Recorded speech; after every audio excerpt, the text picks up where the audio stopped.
أعوذ بالله السميع العليم من الشيطان الرجيم. بسم الله الرحمن الرحيم.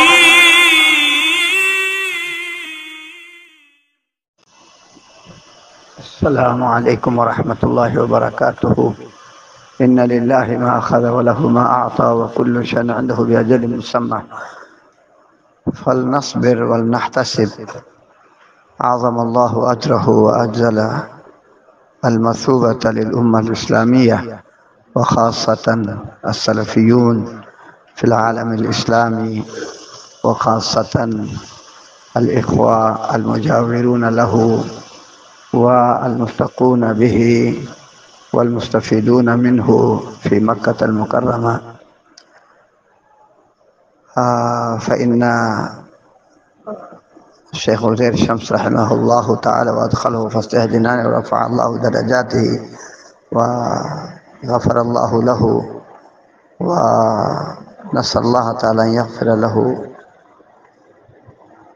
وأن يبارك في علمه وفي عمله وفي ما ترك من ذخيرة علمية ثروة للأمة الإسلامية. وبلغ سلامي إلى كافة الإخوة، وكذلك التعزية إلى الجميع والتسلية، ونسأل الله تعالى أن يجمع بيننا وبينه في الجنات النعيم، وتقبل الله جهوده وكللها بالنجاح وكتبها في ميزان حسناته، وكذلك أسرته الكريمة.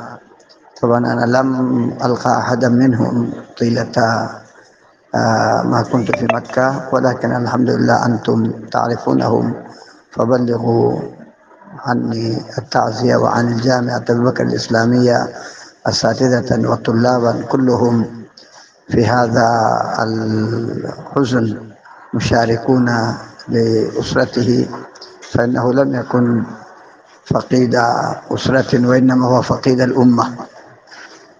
غفر الله له، رفع الله درجاته، اللهم اغفر له وارحمه وأدخله جنة الفردوس، اللهم اغفر له وارحمه، اللهم ارفع درجاته في عليين واخلفه في عقبه في الغابرين، واغفر لنا وله يا رب العالمين. ونحن طلاب جامعة أبي بكر وأساتذتها والمنصبون كلهم يدعون للشيخ أن يغفر له ويرحمه. والسلام عليكم ورحمة الله. اللهم إنك عفو تحب العفو فاعف عنا. اللهم إنك عفو تحب العفو فاعف عنا. إلهنا فاعف عنا، فاعف عنا يا كريم.